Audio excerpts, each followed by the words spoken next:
molestando de alguna forma porque me imagino usted está atento a lo que de alguna forma refiere el fiscal Rodrigo Estigarribia, teniendo en cuenta que usted ejerce la defensa del señor Froilán Peralta. ¿Cómo está, doctor? Bien, ¿cómo te va? Un saludo para ahí, para todo el equipo, también un saludo para la audiencia. Bueno, querríamos conocer su posición y bueno, qué es lo que usted opina en torno a esto que ya de alguna forma sostenía el fiscal Estigarribia, que decía solicitará incluso que se le aplique una sanción, teniendo en cuenta que al ejercer la defensa usted habría presentado incidentes, otra excepción de inconstitucionalidad y que según el criterio por lo menos del fiscal, lo planteado es totalmente inadmisible. ¿Qué puede decirnos al respecto, abogado? Bueno, en ese sentido, quisiera referirme por las manifestaciones hechas por el agente fiscal Ujú. en la causa que nos atañe, donde él manifiesta de que la interposición de la referida excepción es una cuestión meramente dilatoria a los efectos de que no se lleve a cabo el proceso. Eso es totalmente falso, porque él mismo manifestó durante su entrevista el día de ayer y que hoy tuvo acceso a esa entrevista, de que el juicio se está llevando con total normalidad. Lo que pasa es que él manifestaba de que eso es una cuestión totalmente improcedente porque no está impreso dentro de lo que establece el Código Procesal Penal, pero desconoce el agente fiscal de que ante lagunas o cuestiones que no se puedan dirimir durante el código dentro del Código Procesal Penal se aplica supletoriamente el Código Procesal Civil. Ujú. Y es una práctica común, hasta diría, la interposición de dichas excepciones hoy en día en los juicios orales, porque es la forma de manifestar las nulidades que vulneran garantías constitucionales y que él desconozca la interposición de este tipo de excepciones en juicio oral, bueno, ya es un problema que la atañe a la parte acusadora. ¿Usted Pero creía lo que no, oportuno en la presentación entonces, concretamente? claro, claro que sí. Y ¿No puede además, recordar los motivos por los que sí, presentó este incidente, abogado? sí, nosotros hemos presentado dos incidentes en Ujú. el proceso dentro del juicio oral, que son cuestiones que la ley establece, la interposición de los incidentes antes del inicio del juicio oral. Y nosotros hemos presentado la interposición primero hemos impetrado el incidente de prescripción de la acción y luego la nulidad del auto de apertura a juicio oral. El de la prescripción es una cuestión que ya todos saben, ¿verdad? De que ya de sobremanera ya se sobrepasó el plazo, el doble del plazo establecido en el código para que opere de manera insofacto la prescripción. Recordemos que Y ya aún pasaron 6 años aproximadamente del... así mismo, Ujú. primero, desde la fecha en la que emanaron las respectivas resoluciones de nombramiento. Y segundo, ya tenemos un proceso que está conllevando ya 6 años porque la fecha de imputación fue el 15 de septiembre. Nosotros no podemos seguir sosteniendo de que esta causa sigue vigente cuando la propia acta de imputación ya se hizo hace más de 6 años atrás.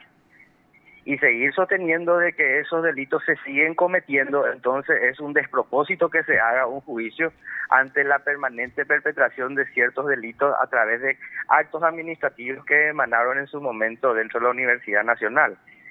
Esa es la falta de objetividad que hoy está creciendo el Ministerio Público al sostener dichas afirmaciones que son totalmente falsas. Y segundo, al divulgar ese tipo de manifestaciones, lo único que hace es confundir a la prensa y también confundir a la ciudadanía en general. Entonces, manteniendo esa postura y además, para su desconocimiento, este juicio en ningún momento se paralizó. Este juicio empezó y hoy está siguiendo su curso de manera normal. Ya vamos por la cuarta o quinta sesión dentro del juicio oral donde se está dando el tema de la declaración indagatoria del hoy acusado Froilán Peralta. ¿En qué momento la interposición de esa excepción paralizó el juicio? Ujú. ¿En qué momento interrumpió la prosecución de este juicio? En ningún momento. Entonces, pretender considerar de que la interposición de una excepción es una cuestión dilatoria cuando se está llevando con toda normalidad el juicio es algo que es totalmente falso. Confunde a los medios de prensa como así también pretende confundir a la ciudadanía en general con este tipo de afirmaciones que están totalmente fuera de lugar. De hecho, el juicio prosigue el 20, ¿verdad? El 20 de este mes. Prosigue el 20 de septiembre, sí. Ajá. Entonces, si tenemos fecha de prosecución, se está llevando normalmente, no existe ninguna cuestión que haya paralizado este juicio.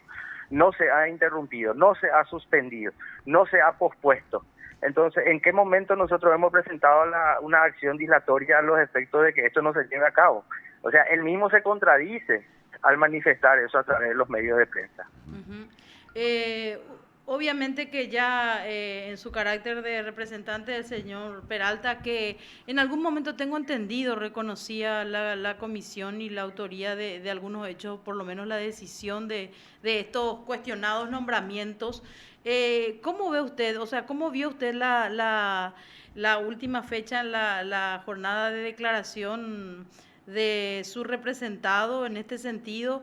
Y bueno, en algún momento también se habló de que hay una verdadera orfandad probatoria, de que no hay muchos argumentos para por lo menos la condena, ¿verdad? Totalmente falso también lo que manifiesta el agente fiscal. Uh-huh. Aquí lo que él confunde son conceptos totalmente diferentes. No conoce el manejo interno y el procedimiento administrativo dentro de la Universidad Nacional porque tiene una característica especial y particular que la confiere la propia Constitución, que es la de su autonomía. Uh-huh. La Constitución Nacional establece que las universidades son autónomas y tienen su propia capacidad de poder reglamentarse siempre y cuando estén dentro de lo que establecen las leyes. Uh-huh. Ellos, mejor dicho, establecen un marco acusatorio o un esquema o un esqueleto acusatorio en base a una ley que entró a regir mucho después de que se hayan dado esos nombramientos. Primer término. Segundo término, confunde y sigue sosteniendo su teoría de que supuestamente fueron nombradas como profesores o docentes personas que no estaban aptos y que no poseían título universitario. Los docentes en la Universidad Nacional de Asunción son electos por el Consejo Superior, son designados, mejor dicho, por el Consejo Superior Universitario después de un trámite o procedimiento que es el concurso público de oposición, méritos y actitudes. Y esa categoría solamente se los da a los profesores o docentes escalafonados. Uh-huh. Los que no entran o no pertenecen a ese escalafón tienen una categoría especial dentro de los estatutos de la Universidad Nacional, que son los auxiliares de enseñanza. Los auxiliares de enseñanza son electos por los consejos directivos de las respectivas facultades, un órgano totalmente diferente al Consejo Superior Universitario. Ustedes sostienen de que no hubo ni siquiera en ese sentido una digitación de estos nombramientos, ¿verdad? ¿Cómo puede haber digitación cuando la designación corresponde a una corporación?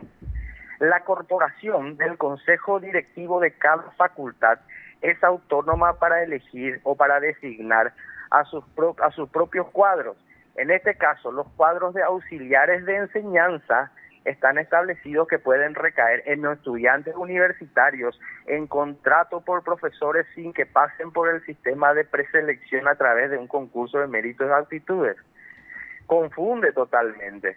Uh-huh. Primer punto. Y segundo punto, la manifestación en su declaración indagatoria del señor Froilán Peralta está haciendo una explicación de cómo funciona el procedimiento interno dentro de la Universidad Nacional y cuáles son las leyes que las rigen. Y voy a recurrir a un hecho en particular que ocurrió dentro del juicio oral. Sí. El propio fiscal no estaba encontrando cuáles eran las leyes y el propio estatuto vigente dentro de la Universidad Nacional y recurre al propio acusado preguntándole a qué estatuto se refiere. Y si el propio fiscal no conoce el estatuto de la Universidad Nacional y realiza una acusación a través de una ley totalmente diferente y que en ese momento no se encontraba vigente y tampoco está dentro de la calificación jurídica y dentro del cúmulo de normas que supuestamente violó, qué difícil sería mantener una acusación en base al desconocimiento de los estatutos de la propia universidad.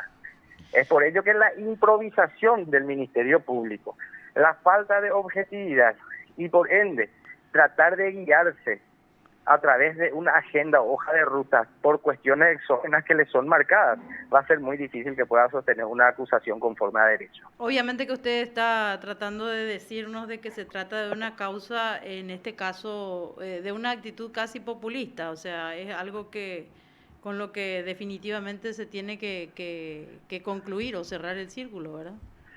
Y también forma parte de todo el esquema de la acusación justamente de que se esté guiando por una cuestión que a través de una consternación social le esté marcando la hoja de ruta al representante del Ministerio Público. Primer punto. Pero lo que tenemos que tener en cuenta acá es el total desconocimiento de los marcos o las normas jurídicas que rigen en la materia por parte de la representación acusadora. Eso es lo más grave, eso es lo más grave. Es por ello que nosotros, desde nuestra posición de defensores, nunca hemos cuestionado el delito de lesión de confianza, porque nosotros hemos elegido y hemos optado debatir sobre eso. Es por ello que en mis incidentes jamás hemos cuestionado el tema de la subsunción de la supuesta conducta de Froilán Peralta a ese tipo legal que es el de lesión de confianza. Solamente hemos cuestionado la perentoriedad de los plazos en cuanto a la prescripción que marca la propia ley.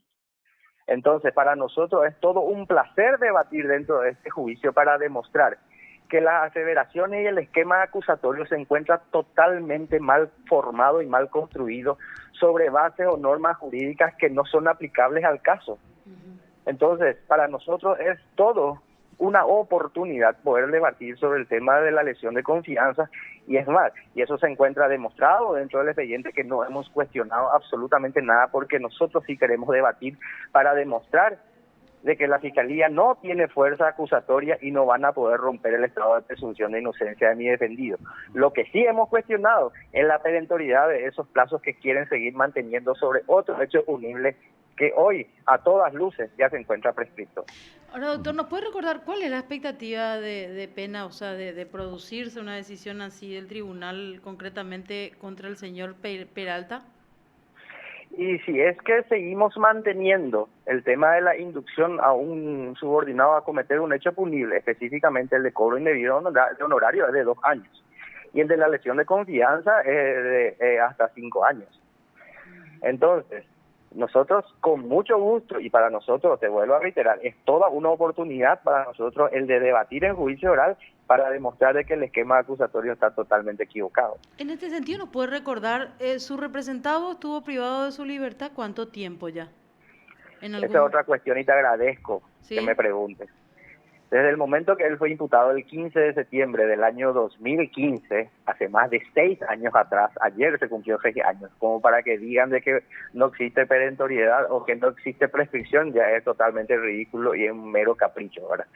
Él estuvo privado de su libertad desde el momento de su imputación por el lapso de 2 meses, donde solamente estuvo imputado por inducción al cobro indebido de honorarios, un hecho punible que solamente enmarca una pena privativa de libertad en expectativa de hasta 2 años.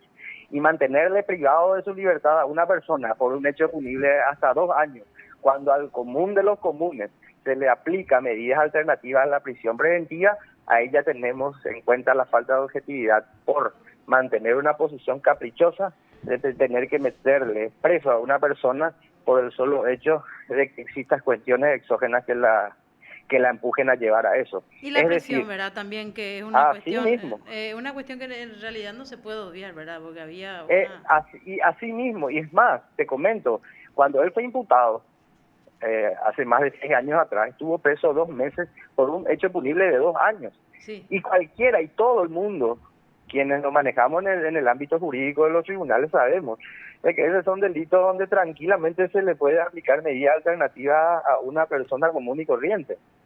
Pero el hecho de ser Froilán Peralta hizo que la Fiscalía se mantenga caprichosamente en una posición de que él tendría que guardar prisión preventiva por un delito que evidentemente puede inclusive hasta eximirse de la prisión por la escasa cantidad de expectativa que existe en cuanto a pena privativa de libertad, que es tan solo 2 años. Disculpe la ignorancia, abogado. ¿Existe un tope de acciones que una de las partes puede presentar o puede promover y a partir de ahí se pueda considerar una acción dilatoria o chicana, como le dicen? Y la verdad que la ley no establece un tope. La ley no establece un tope. La ley lo único que hace es enmarcar cuáles son los recursos que las partes disponen para poder recurrir a ellas en caso de que se sientan vulnerados o agraviados, ya sea por una situación procesal o por una decisión jurisdiccional. Y eso en todas las instancias, ¿verdad? Eso es en todas las instancias. Y encima, pretender de que a mí se me sancione aplicando el artículo 112 y 113 del Código Penal, del Código Procesal Penal, pretendiendo ejercer acciones disciplinarias por parte del tribunal hacia una de las partes, cuando tan solo está procediendo a interponer una excepción que no dilata, que no entorpece, que no suspende, que no pospone y que no interrumpe un proceso, ahí ya notamos de que existe una posición caprichosa que escapa de la posición objetiva que debería mantener el Ministerio Público. Bueno, doctor, creo que lo entendimos y lo escuchamos con respecto a su inquietud y bueno, también le agradecemos el tiempo y la posibilidad de compartir su opinión con respecto a este caso que, como dice usted, en realidad generó muchísima expectativa años atrás y hasta ahora todavía las personas o los ciudadanos están solicitando se aclare, pero obviamente que se tienen que seguir los mecanismos. Claro, son 6 años ya, Sí. transcurrieron 6 años y la gente, En o el sea, análisis cualquiera diría, de un común, eso claro, ya cualquiera, definitivamente es un claro, exceso. cualquiera diría que no es precisamente la fiscalía la que busca dilatar para que esto no se defina, ¿no? Mirando... Y es más, ahí quiero interrumpirte un ratito. Sí, Acabas sí, de decir, ya son más de 6 años, acabas de decir. Sí, Vos sí, mismo sí. estás recurriendo a una lógica o a una interpretación lógica de Como para cómo que tenga viene la una mano en definición, cuanto a un los juicio. plazos. Claro. Así mismo. Ujú. Así mismo. Y no solamente estamos hablando de la extinción del procedimiento, estamos hablando de la prescripción. La prescripción es algo que es es una cuestión pública que debe ser declarada de manera inmediata e ipso facto, sin necesidad de que las partes recurran. Pero en este caso nosotros recurrimos y hemos solicitado la implementación de la prescripción por así corresponder a derecho. No podemos ni tan siquiera nosotros cuestionar, o sea, cuestionamos la decisión del tribunal, pero la respetamos, es por ello que nos estamos sometiendo a un juicio oral. Pero para nosotros es una cuestión totalmente ilógica la de mantener la posición de resolver esto con la cuestión de fondo. De Porque hecho, si esto... sí, solamente consultarle y corroborar. La acción se presentó, o sea, el pedido de sanción a usted se presentó concretamente o no todavía. Sí, se presentó y el tribunal dijo de que hasta el momento ellos no han encontrado ningún tipo de acción dilatoria por parte de esta defensa como para tratar de entorpecer el proceso, de que correspondería hacer un análisis total del expediente para ver si es que existe una conducta continua de tratar de entorpecer. Y en ese sentido, si nosotros nos damos cuenta y hacemos un análisis del expediente, yo he asumido la defensa del señor Froilán Peralta recién en el mes de febrero de este año. Y desde el mes de febrero de este año 3 veces se intentó hacer el juicio oral. La primera vez no se realizó porque la excepción de inconstitucionalidad la presentó la otra defensa, no fuimos nosotros. La segunda vez se pospuso por el mismo motivo, no estaba resuelta aún la excepción de inconstitucionalidad. Y la tercera vez que íbamos a iniciar el juicio en el mes de julio, no se llevó a cabo porque el tribunal se había conformado sin que le notifiquen a las partes y encontramos nosotros la sorpresa de que estaba integrada por una magistrada que no fue sorteada en su momento. Entonces, al subsanarse ese error y al conformarse el tribunal, la magistrada en cuestión, que acababa de integrar sin que las partes sean notificadas, decide excusarse por manifestar amistad y frecuencia de trato para conmigo. Posteriormente, esa decisión fue impugnada por su colega Liz Ramírez y la causa es llevada a la Cámara de Apelaciones para que se decida ahí la competencia de una u otra magistrada. Y ese fue otro motivo de la suspensión. O sea, si nosotros hacemos un análisis de la conducta procesal de esta defensa, no existió ni una sola vez que nosotros hayamos pedido la suspensión o posposición de algún juicio o hemos presentado alguna acción dilatoria que obligue a la no iniciación de este juicio. Ajá. Eso fue ya la parte de la experiencia suya desde febrero de este año hasta ahora. Y anteriormente, ¿qué pasó? Anteriormente, evidentemente, hubo muchísimas suspensiones que correspondían a otros colegas que ejercían las defensas tanto de la señora María del Carmen como el del señor Froilán Peralta. No corresponde una sanción por la conducta anterior de otros colegas que ejercían la defensa. Claro, por eso. Claro. No, por eso buscando luz de qué pasó durante 5 años y algo más. Claro. Así Bueno, mismo. Muchísimas gracias por su tiempo, doctor. A las órdenes. Lo escuchaste aquí en PDS.